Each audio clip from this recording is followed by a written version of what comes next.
Hello and welcome to Americana X Newswatch. I'm Greg D, coming to you live from Los Angeles, California. Today on the Newswatch, we're going to be talking about the presidential debate, the first presidential debate of 2020. Unless you've been living under a rock, you know that this is what happened. You probably watched at least a portion of it. So, for those of you that are new to the show, Newswatch, it's a news commentary show for people that are looking for common sense answers to what's going on in the news cycle. You know, this is a show for conservatives that are caring more about what's going on behind the sensationalized headlines than just looking at the surface level that, you know, let's face it, most of our media biased very heavily to the left, and you can't get an honest take. The media keeps getting worse every single day. It's just absurd. At any rate, this show is here for you so we can make sense of some of the nonsense that's going on out there in the media. Like, comment, subscribe. Also, share this out to people in your network so we continue to grow this Christian conservative network of people that care about making America as great as it can be. So let's get right into it. Let's talk about the presidential debate. I'm going to start by giving a little bit of my analysis on it, a little bit of my recap, I guess you'd say. And then I'm going to give a few of my predictions of what I think is going to be coming next and after 2021 before 2024. At any rate, this is the way I broke it out. I want to talk first about some wins that I see for both Biden and Trump. And we're going to talk about some losses for the two of them, and then I'll do a bit of a recap. Okay, so Biden's wins. Let's start there, right? Because both these guys, I got to say, they both showed up. Okay, so we've seen Biden gaffe like crazy the last several months at least, but particularly the last year, you can say, oh, we can point to all these moments where he's just losing it. I mean, he's talking about like hair on his legs and corn pop, and it's just ridiculous. He did not have any of those moments last night. So I see that as a win for him. Showing up, not really losing his train of thought in a major way, answering the questions. Another win for him, staying on script. That is where he's going to win. Donald Trump did a lot to try to pull him off from the script in terms of verbally kind of baiting him. But for the most part, he stayed on script. He might have lost a step here or there, but more what he did was he just went silent when he lost a step. He didn't really go off the rails and like just start talking about hair on his legs or, how much kids like to sit in his lap or something like that. I'll give him credit for the partial win on the COVID subject. And the reason why I call it a partial win is because he was able to articulate an argument against Trump, so I guess I'll call that a win. But it felt to me somewhat of like a cheap shot or like a shot below the belt kind of thing. The reason why I describe it that way is because any president that would have been serving during the time of like a new crisis, a new health crisis that we've never seen before, and it's hit the world for the first time, would have struggled with this. Obama wouldn't have done any better a job. Biden wouldn't have done any better a job. I mean, it's really easy for him to play, Monday morning armchair quarterback on the whole thing and kind of like talk about what he would have done differently in the past. But would he really have done anything differently? It's hard to say. I guess he wouldn't have shut down the border. He would have let China keep coming in for several more months. But at any rate, I'll give him a partial win on that subject. Let's talk about Trump's wins. I think his biggest wins for the night. Well, I'll say this first. Donald Trump had more wins than he had losses.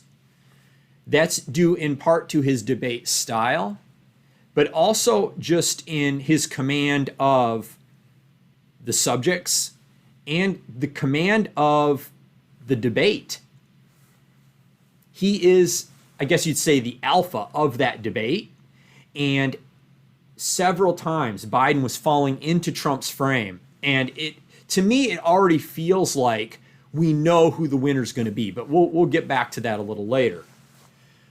Trump won on the law and order issue. I don't know if this can be stated strongly enough. The law and order issue may be everything in this election. A bulk of the American people, Republican or Democrat, somewhere in the 80 percentile, appreciate our law enforcement. They want law and order. Trump is the law and order candidate. He drew that distinction or that contrast between himself and Biden by saying Biden can't even talk about law and order. And when Biden did say law and order, he was like, law and order and justice. It's like he couldn't even just say law and order.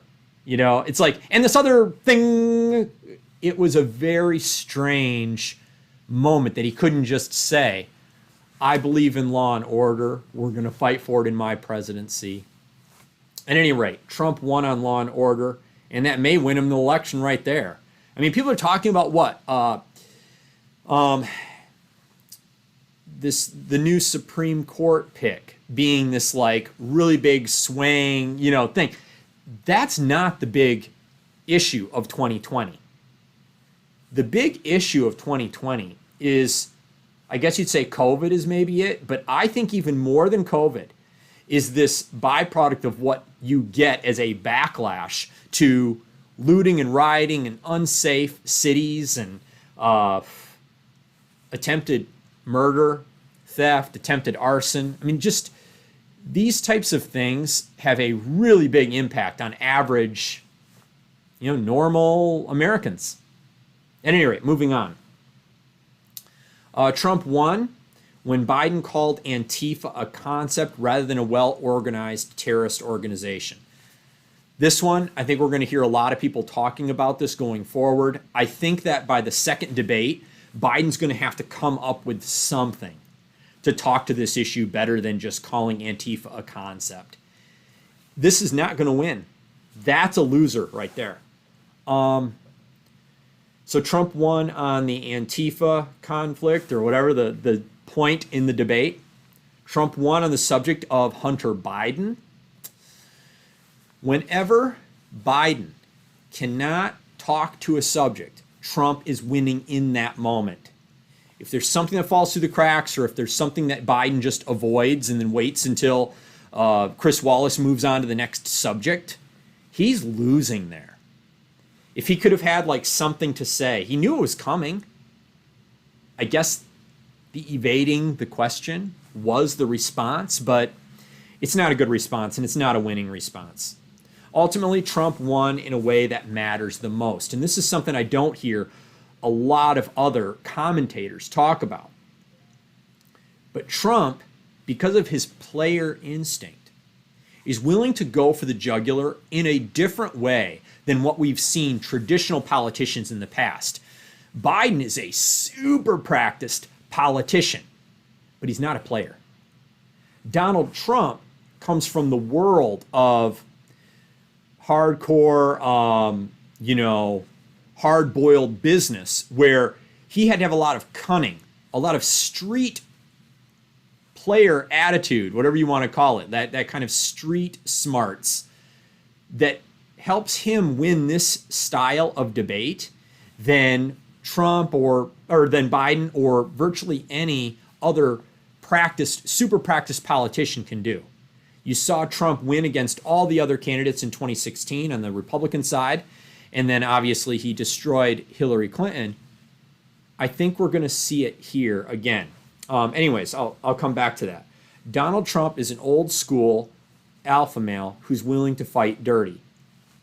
Biden's good at throwing middle school level insults.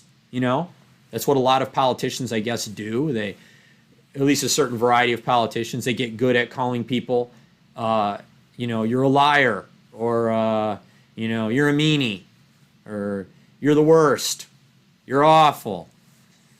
That's not enough. Biden is going to have to revise that, especially if he wants to come off as like the empathic presidential candidate, right? He wants to come off as the caring, loving, sweet guy. What was it that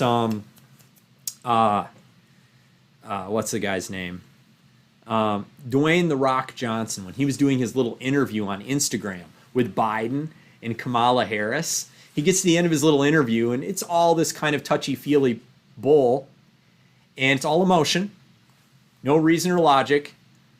I don't even know if they touched on one fact in the whole thing. It was just all, "You're the best and I love you so much and I've been following you forever and you're so cool." And then he gets to the end, and I remember Dwayne "The Rock" Johnson goes, "We need truth in progress through humanity and kindness." Okay, so the Democrats are the party of kindness, right? I may save this for a future video. I may go deeper into it, but really quickly, the party that is trying to cancel and censor other people that disagree with them politically, the party that is endorsing or is tacitly accepting looting and rioting in the streets as a form of political action, that party's not the party of kindness and empathy and caring about other people. That party's a party of totalitarian rule. That's the party of, if you don't do what we say, we'll end you. At any rate, if you want to vote for kindness and humanity and truth, you might want to vote for the party that actually stands for all that stuff. You know, the Republicans are the only ones that really stand for actually looking at things truthfully, looking at things with like a sober mind, reason, and logic, and not attempting to censor others, just letting their ideas stand up for what they are. Yeah, so who's the party of, truth and progress and humanity and kindness? I don't think it's the Liberal Party. So let's move on. I want to talk briefly about some losses that I saw in last night's debate. So Biden's losses, let's start there. He got caught pausing without an answer to several things, several moments during the debate. He just froze up because Donald Trump put him in a corner on a few of these things. What was the one that Trump did? He said, who are the law enforcement agencies that are backing you right now? Can you name one? And then I felt like it was pretty genius when Trump goes, "We have time, I'll wait." I mean, that really just, because everything in those debates, the way that Chris Wallace and any moderator ever does on these things, it's always about like the amount of time you have to talk, right? So they go, you got 2 minutes, you got 4 minutes, you got 5 minutes, or whatever it is, right? You got 2 minutes, go! Fast, fast, fast, fast, fast, fast, fast, fast. And so when Trump goes, "We got time, I'll wait," name one agency that's like backing you on this, So just really funny to kind of like, if you think about it in terms of like social dynamics theory, Donald Trump was controlling the pace of the interaction. At any rate, let's move on. Calling Trump names, calling him a liar. Like I said, this is a loss. Two moments that I think for Biden that represent the worst of the Democratic psychology. And I think that he's going to have to either fix this or do something differently by the second debate. I don't know if he can. I don't know if his handlers can help him do this. But the two moments that really stood out to me as being like real cringe moments that anybody on social media that is following all this without looking at cable news, these people see through this stuff. And it is a huge turnoff. So the two moments were the Charlottesville comments moment. This thing has been beat to death. It's been debunked up and down, high and low. Everywhere you look, it's getting debunked because the entire statement that Trump gave did not validate the most extreme people on either side. You just look at another 30 seconds of what he said in the statement, and you would see that he said, I'm not including the white supremacists and the hate groups. They should be denounced completely. I'm only talking about these people over here that are good people. It's just so disingenuous to continue to try to push that. But yet, here we are, deep into the election, and, you have Biden still trying to put that out there. And then there's one that's a newer one, a new sort of narrative, these narratives that won't die. The Charlottesville is a narrative that won't die. The other one is this military being losers and suckers. Like Donald Trump called them losers and suckers in some meeting somewhere. And that's supposed to undo all the great things he's been doing and saying and promoting for the military for 3 years. It just doesn't make any sense. And then, of course, you have 20 some odd people come out that were eyewitnesses that go on the record with their names, debunking it. And all you have on the other side is anonymous sources. Who are you going to believe? It's just too stupid. These two things, I think, are real losers for Biden. He should just avoid them if that's what he's planning on using, or he should come up with something different altogether. Something that's not so easily identifiable as a narrative that the news has been promoting, creating, and then pushing.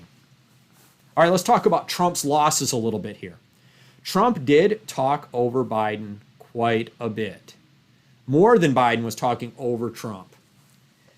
I guess you could call that a loss. The thing for me as I'm watching this kind of thing is, so the media, 90% liberal, pushing liberal agenda, pushing all the liberal politicians, whoever's, they'll even shill for people like Beto O'Rourke. He's a complete empty-headed, brainless doofus. But yet they'll put him on the cover of magazines and they'll push him hard on the public and, oh, you got to love Beto. He was a nothing burger. And he's not going anywhere. That guy's, I do not see him ever winning another election doing anything. Maybe he'll get appointed on somebody's thing, as the guns guy or something. I don't know. At any rate, sticking to the point, Donald Trump was talking over Biden quite a bit. But when you have the media that's 90% against Trump, what do you expect Donald Trump to do? Biden is going to say these lies, lie. The media the next day or the next week are going to repeat those lies as though they're fact. And Donald Trump, the only opportunity he has is in that moment to refute it, say, no, that's not the way things are, and go at it hard. If he doesn't do it in that moment, it will be repeated like it's law, like it's fact, like it's set in stone. At any rate, I do think Trump fumbled the ball a little bit when he was answering the question about how to deal with race issues going forward. I think what he did was, he does that thing that Trump sometimes does, where he'll start with one subject and he'll go to like 2 or 3 other subjects really fast in rapid succession. So he started with race, and if he just would have stuck there, I think he would have nailed it, because he's got lots of great things to say on race and what he's done for black people and minorities in the last 3 years. But he didn't. He moved, and then he ended up talking about like the police that are endorsing him in every major city, and law and order. I guess law and order is a great subject. You want to hit that, and the police or the law enforcement actually are polling with black people in popularity at like 80%. 80% of black people love their law enforcement. They don't want to defund their law enforcement. So I do see how he could put those things together and draw that correlation, but I think it would have been more of a winning moment for him if he would have stayed right on the race issue, talked only to things that had to do with that. At any rate, he does have a chance to come back to that in the second and third debate, which I think he will. I think that this will be like a thread that'll get tied up. Also, I think he could have done a more effective job of refuting the Charlottesville comments one more time. Although it is a total, beating a dead horse. It's, like I said, it's the narrative that won't die, but You know, you're in the moment. There's some people, I guess, that haven't heard him explain it up till now. I don't know who that is, but he could have said a little, he could have explained it one more time there at the debate. I don't know. Maybe it's better that he didn't, honestly. Okay, so, but if it's a loss, it could potentially be a loss for him. Ultimately, this debate didn't offer a lot new. I guess it was good to have both men on stage facing each other and talking to each other, but it really gave the feeling of like this is all stuff that we've heard either in sound bites, interviews, pressers, rallies, in the last few months, and both the guys are just kind of like repeating things that we've already heard them say. So I think that's why it didn't feel really extremely substantive, because you didn't always feel like you were getting a real interaction. You felt like what you were getting was, these are my list of things that I believe on that subject. These are my list of things I believe on that subject. There was some interaction, but mostly it was them talking over each other to get their talking points out. At any rate, my takeaway, I guess I would say it's difficult to declare a true winner of the debate. But maybe that's a good thing, Maybe it's good that Biden showed up. He didn't have too many mental gaffes. He didn't go off the rails and lose his mind, right? He didn't just totally shut down. He didn't pass out. He made it through the whole thing. And that's good, because I want Donald Trump running against Joe Biden in this election, right? We'll get back to that in a second. I'd like to say that Trump completely wiped the floor with Biden, but he didn't. Okay, so, I think that a lot of us would like to say, oh yeah, Donald Trump, like, he really just destroyed Biden. There's an argument to be made for that. On the whole, I do think he came out with more winning moments than losing moments, but I think you could also spin the debate so that Biden could be framed as a winner of that debate. But for Biden to win ultimately in the next two debates, if that's what he wants to do, he's going to have to do more than just show up. He's going to have to do more than just call Trump some names and then spew some good body nonsense platitudes. The real truth is, the loss for Biden is in how much of a basic bro politician he is. He's still just talking like he's running for president in a pre-2016 world. The world has moved on. Joe Biden's still stuck thinking about politics the way it used to work. And to a larger extent, I think the entire Democratic Party establishment is stuck in this old way that politics used to be played before 2016. But the truth of the matter is, Donald Trump broke the system. In 2016, when Donald Trump showed how a candidate can become a president in a very unconventional way, he changed the way that a candidate becomes a president for the rest of time. And I think the ripple effect has still not been totally felt yet. I think that we see this kind of, cheeseball format being pushed through this debate format, which is very old. And yet we've moved to this world where social media makes it possible for us to have a whole bunch of different cycles going on whatever the political subject of the day is. Whatever the hot button issue is, we can actually go through cycles of it really fast. It used to be back in the day, you could more easily control the narrative, or you could control the talking points, or you could control the, you would get one thing on a presidential candidate, and that one thing would last the entire cycle all the way to the election.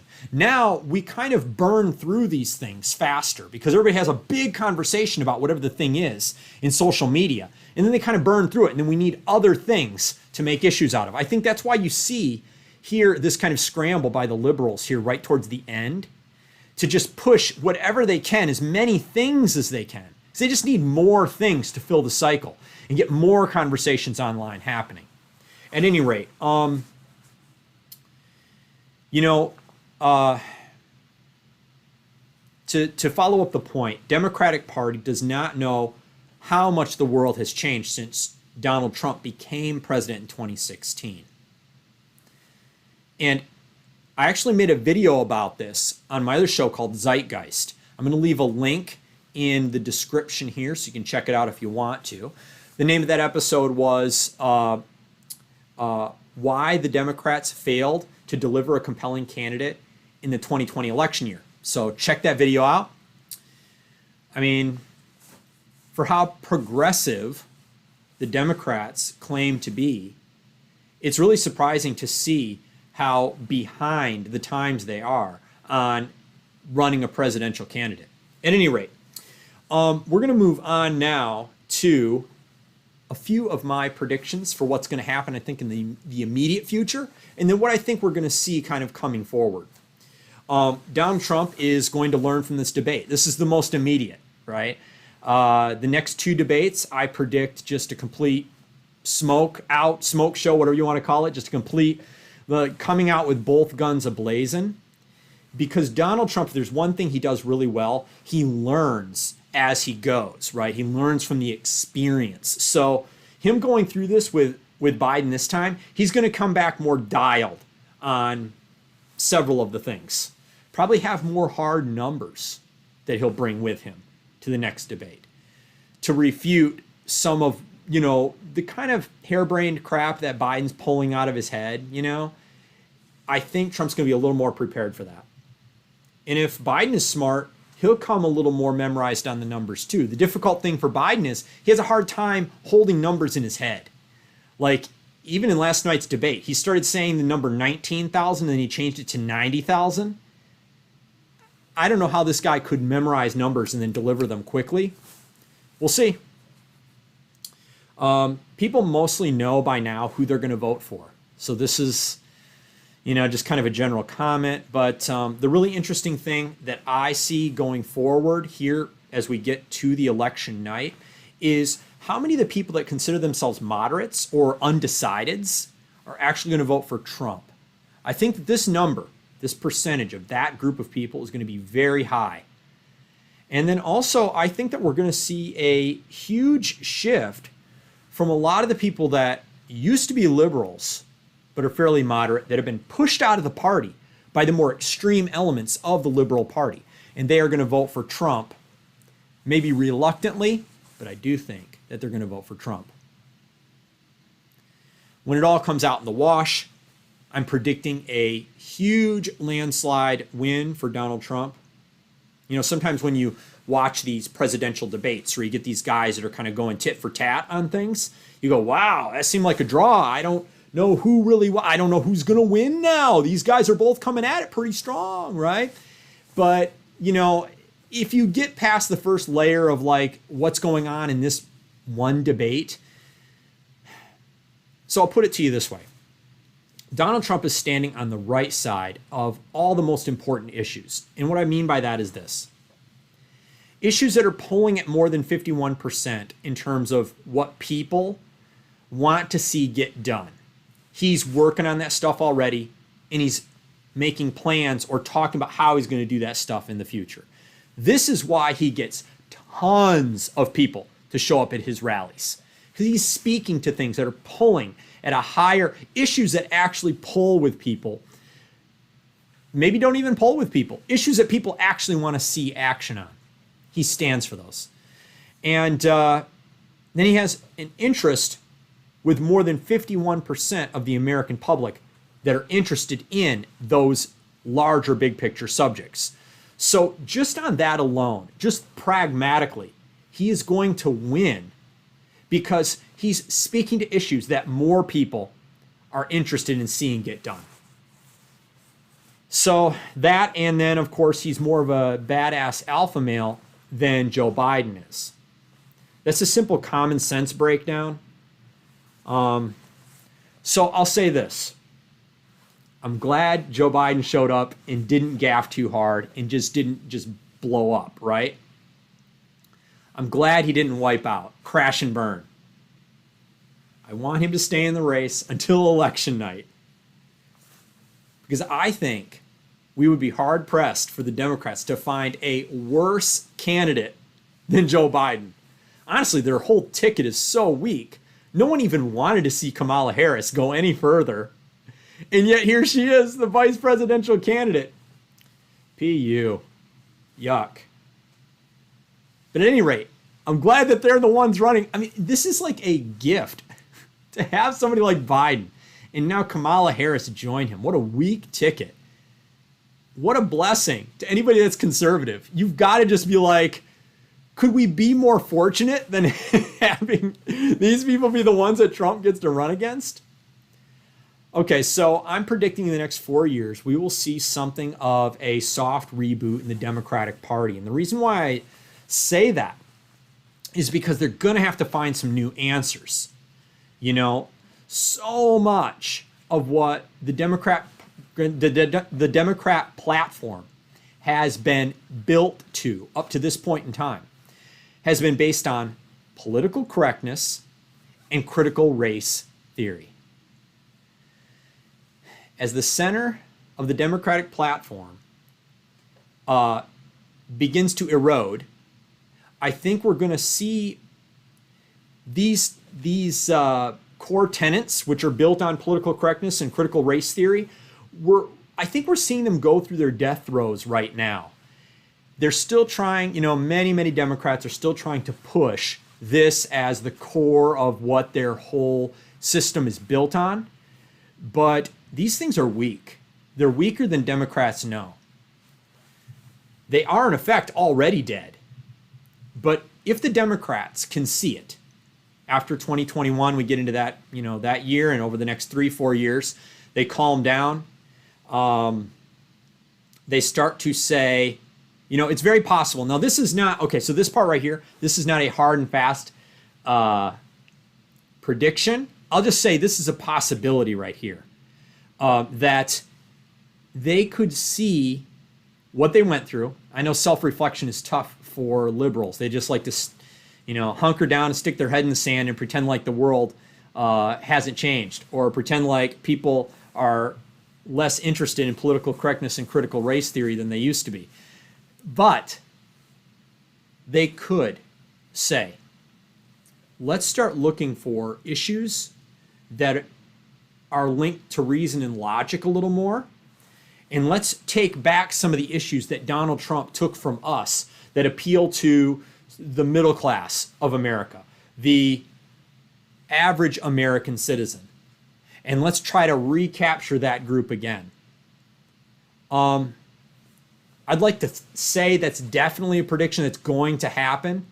But then again, I could also see maybe a 50-50 chance on this, that they could just dig their heels in even deeper and commit even harder to critical race theory and political correctness as the tenets that drive the rest of their policies and their thoughts and ideas, and just not put forward a moderate. But if they're smart, they will capture a few platform positions on things that are based more on reason and logic than on emotion. And in 2024, they will put forward a candidate that is a Democrat, but is actually a true moderate. And the party will move along with that person, almost in a way, taking on some conservative values in the Democrat Party. I know it sounds unlikely, but I do think there's a chance for it. And I'm actually rooting for them. I would like to see them put forward someone on the Democratic side that has more going for them than the kind of silly nonsense, this kind of silly, shallow, trite platitudes that currently drive the entire set of talking points that are coming from all of our liberals. All Democrats. They are just a series of cheesy platitudes. They have nothing substantive because they're all emotion. They don't have any reason or logic right now. I mean, shoot, I expect it from a guy like Dwayne Johnson, right? I expect him, because he's an actor, to just be all emotion and not have any reason or logic. I expect to hear him say good body nonsense baloney like truth and progress through humanity and kindness. What I'm looking for now is politicians that think just 1 ounce deeper than that surface level. Maybe we'll see it in the future, maybe not.